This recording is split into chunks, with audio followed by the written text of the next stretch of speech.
Chapter 4 Turkish Delight. "But what are you?" said the queen again. "Are you a great overgrown dwarf that has cut off its beard?" "No, your majesty," said Edmund. "I never had a beard. I'm a boy." "A boy," said she. "Do you mean you are a son of Adam?" Edmund stood still, saying nothing. He was too confused by this time to understand what the question meant. "I see you are an idiot, whatever else you may be," said the queen. "Answer me, once and for all, or I shall lose my patience. Are you human?" "Yes, your majesty," said Edmund. "And how, pray, did you come to enter my dominions?" "Please, your majesty, I came in through a wardrobe." "A wardrobe? What do you mean?" I opened a door and just found myself here, your majesty," said Edmund. "Ha!" said the queen, speaking more to herself than to him. A door from the world of men. I have heard of such things. This may wreck all, but he is the only one, and he is easily dealt with." As she spoke these words, she rose from her seat and looked Edmund full in the face, her eyes flaming. At the same moment she raised her wand. Edmund felt sure she was going to do something dreadful, but he seemed unable to move. Then, just as he gave himself up for lost, she appeared to change her mind. "My poor child," she said in quite a different voice, "how cold you look. Come and sit here with me on the sledge while I put my mantle around you, and we will talk." Edmund did not like this arrangement at all, but he dared not disobey. He stepped on the sledge and sat at her feet, and she put a fold of her fur mantle round him and tucked it well in. "Perhaps something hot to drink," said the queen. "Should you like that?" "Yes, please, your majesty," said Edmund, whose teeth were chattering. The queen took from somewhere among her wrappings a very small bottle, which looked as if it were made of copper. Then, holding out her arm, she let one drop fall from it on the snow beside the sledge. Edmund saw the drop for a second in midair, shining like a diamond. But the moment it touched the snow, there was a hissing sound, and there stood a jeweled cup full of something that steamed. The dwarf immediately took this and handed it to Edmund with a bow and a smile. Not a very nice smile. Edmund felt much better as he began to sip the hot drink. It was something he had never tasted before, very sweet and foamy and creamy, and it warmed him right down to his toes. "It is dull, son of Adam, to drink without eating," said the queen presently. "What would you like best to eat?" "Turkish delight, please, your majesty," said Edmund. The queen let another drop fall from her bottle onto the snow, and instantly there appeared a round box, tied with green silk ribbon, which, when opened, turned out to contain several pounds of the best Turkish delight.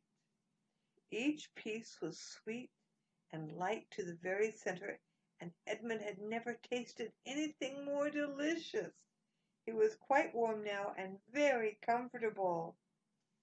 While he was eating, the queen kept asking him questions. At first, Edmund tried to remember that it is rude to speak with one's mouth full. But soon he forgot about this and thought only of trying to shovel down as much Turkish delight candy as he could. And the more he ate, the more he wanted to eat, and he never asked himself why the queen should be so inquisitive.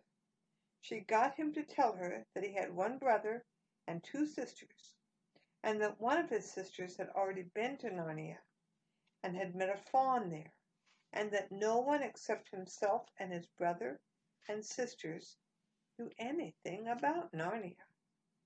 She seemed especially interested in the fact that there were 4 of them, and kept on coming back to it. "You are sure there are just 4 of you?" she asked.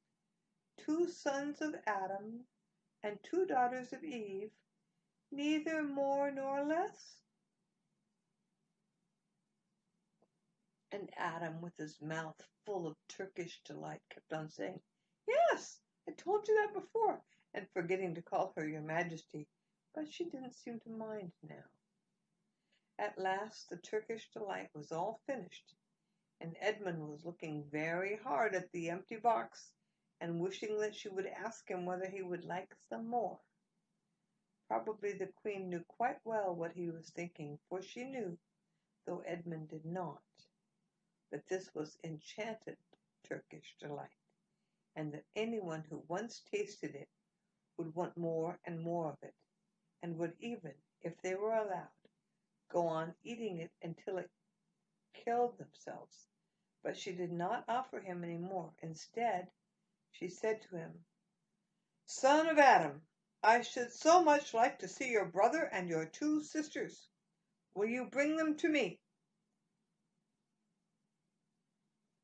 "I'll try," said Edmund, still looking at the empty box. "Because if you did come again, bringing them with you, of course, I would be able to give you some more Turkish delight. I can't do it now. The magic will only work once. In my own house it will be another matter." "Why can't we go to your house now?" said Edmund. When he had first got on the sledge, he'd been afraid that she might drive away with him to some unknown place from which he would not be able to get back. But he had forgotten about that fear now. "It is a lovely place, my house," said the Queen. "I am sure you would like it. There are whole rooms full of Turkish delight candy. And what's more, I have no children of my own. I want a nice boy whom I could bring up as a prince, and who would be king of Narnia when I am gone. While he was prince, he would wear a gold crown and eat Turkish delight candy all day long. And you are much the cleverest and handsomest young man I've ever met. I think I would like to make you the prince some day, when you bring the others to visit me." "Why not now?" said Edmund. His face had become very red, and his mouth and fingers were sticky. He did not look either clever or handsome, whatever the Queen might say. "Oh, but if I took you there now," said she, "I shouldn't see your brother and your sisters. I very much want to know your charming relations. You are to be the prince, and later on the king. That is understood, but you must have courtiers and nobles. I will make your brother a duke, and your sisters duchesses." "There's nothing special about them," said Edmund, "and anyway, I could always bring them some other time." "Ah, but once you were in my house," said the Queen, "you might forget all about them. You would be enjoying yourself so much that you wouldn't want the bother of going to fetch them. No, you must go back to your own country now, and come to me another day with them. You understand, it is no good coming without them." "But I don't even know the way back to my own country," pleaded Edmund. "That's easy," said the Queen. "Do you see that lamp?" She pointed with her wand, and Edmund turned and saw the same lamp post under which Lucy had met the fawn. "Straight on beyond that is the way to the world of men. And now look the other way." Here she pointed in the opposite direction. "And tell me if you can see 2 little hills rising above the trees." "I think I can," said Edmund. "Well, my house is between those 2 hills, so next time you come, you have only to find the lamp post and look for those 2 hills, and walk through the wood till you reach my house. But remember, you must bring the others with you. I might have to be very angry with you if you came alone." "I'll do my best," said Edmund. "And by the way," said the Queen, "you needn't tell them about me. It would be fun to keep it a secret between us, wouldn't it? Make it a surprise for them. Just bring them along to the 2 hills. A clever boy like you will easily think of some excuse for doing that. And when you come to my house, you could just say, "Let's see who lives here," or something like that. I'm sure that would be best. If your sister has met one of the fawns, she may have heard strange stories about me, nasty stories that might make her afraid to come to me. Fawns will say anything, you know, and now—" "Please, please," said Edmund suddenly, "please, couldn't I just have one more piece of Turkish delight to eat on the way home?" "No, no," said the Queen with a laugh. "You must wait until next time." While she spoke, she signaled to the dwarf to drive on. But as the sledge swept away out of sight, the Queen waved to Edmund, calling out, "Next time! Next time! Don't forget! Come soon!" Edmund was still staring after the sledge when he heard someone calling his own name, and looking round he saw Lucy coming towards him from another part of the wood. "Oh, Edmund!" she cried. "So you've got in too! Isn't it wonderful? And now—" "All right," said Edmund. I see you were right, and it is a magic wardrobe after all. I'll say I'm sorry if you like. But where on earth have you been all this time? I've been looking for you everywhere." "If I'd known you'd gotten in, I'd have waited for you," said Lucy, who was too happy and excited to notice how snappishly Edmund spoke, or how flushed and strange his face was. "I've been having lunch with dear Mr. Tumnus, the fawn, and he's very well, and the White Witch has done nothing to him for letting me go, so he thinks she can't have found out, and perhaps everything is going to be all right after all." "The White Witch?" said Edmund. "Who's she?"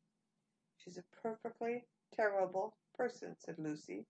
"She calls herself the Queen of Narnia, though she has no right to be queen at all, and all the fauns and dryads and naiads and dwarfs and animals, at least all the good ones, simply hate her, and she can turn people into stone and do all kinds of horrible things. And she has made a magic so that it is always, always winter in Narnia, always winter, but it never gets to Christmas. And she drives about on a sledge drawn by reindeer, with her wand in her hand and a crown on her head." Edmund was already feeling uncomfortable from having eaten too many sweets, and when he heard that the lady he had made friends with was a dangerous witch, he felt even more uncomfortable. But he still wanted to taste that Turkish delight candy again more than he wanted anything else.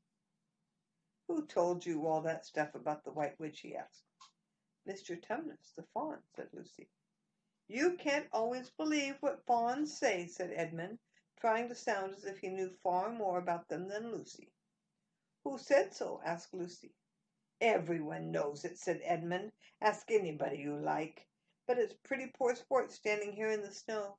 Let's go home." "Yes, let's," said Lucy.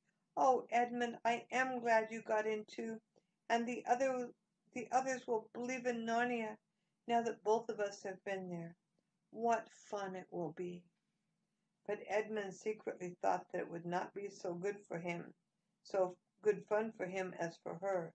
He would have to admit that Lucy had been right before all the others, and he felt sure the others would all be on the side of the fawns and the animals. But he was already more than half on the side of the witch. He did not know what he would say or how he would keep his secret once they were all talking about Narnia. By this time they had walked a good way. Then suddenly they felt coats around them instead of branches, and the next moment they were both standing outside the wardrobe in the empty room. "I say," said Lucy, "you do look awful, Edmund. Don't you feel well?" "I'm all right," said Edmund, but this was not true. He was feeling very sick. "Come on then," said Lucy. "Let's find the others. What a lot we shall have to tell them, and what wonderful adventures we shall have now that we're all in it together."